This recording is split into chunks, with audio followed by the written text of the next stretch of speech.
26-এর আগে দল বদলের খেলা। তৃণমূলে গিয়ে ফেরত বিজেপিতে, বিজেপিতে ফেরত ঘরের ছেলেকে ফিরিয়েই এবার তৃণমূলকে নিশানা শুভেন্দু অধিকারীর। তার বক্তব্য, গড় গড়ই থাকে, 26-এ প্রমাণ দেব। মন্তব্য বিরোধী দলনেতা শুভেন্দু অধিকারীর। বিজেপি ছেড়ে তৃণমূলে যান রামনগরের বিজেপি নেতা সঞ্জয় গারু এবং তার কয়েক ঘন্টার মধ্যেই ফের বিজেপিতে ফেরত। কিরণ মান্না আমাদের প্রতিনিধি রয়েছেন আমাদের সঙ্গে। কিরণ, সঞ্জয় গারু তৃণমূলে গিয়ে আবারও বিজেপিতে ফিরেছেন, এরপর শুভেন্দু অধিকারী কি বক্তব্য?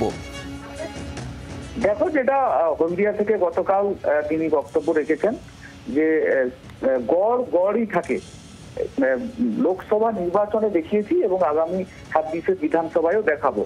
যেটা পরিপ্রেক্ষিতে তিনি বলেছেন যে রামনগর বিধানসভা কেন্দ্রের অখিলগিরির বিধানসভা ক্ষেত্র, সেই ক্ষেত্রের পালভি গ্রাম পঞ্চায়েত বিজেপি পরিচালিত, সেই বিজেপি পরিচালিত গ্রাম পঞ্চায়েতের 4 জন বিজেপি সদস্য গত 3 দিন আগে যোগদান করেছিলেন তৃণমূল কংগ্রেসে।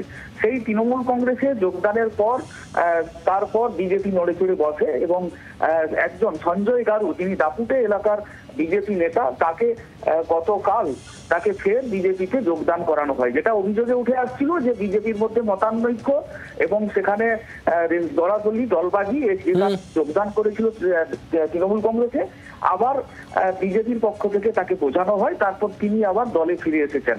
যেটা তৃণমূল কংগ্রেসের পক্ষে বলা হচ্ছে যে বিজেপি থেকে তাদের গোষ্ঠীবাদীর জন্য তারা নিজেরাই এসে যোগদান করেছিল।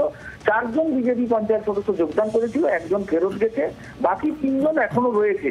কিন্তু একেবারে এখানেই শুভেন্দু অধিকারী ঠিক কি বলেছেন? এই সঞ্জয় গারু তৃণমূল থেকে বিজেপিতে আবারও ফিরে আসার পর বিরোধী দলনেতার কি বক্তব্য আপনাদের শোনাবো।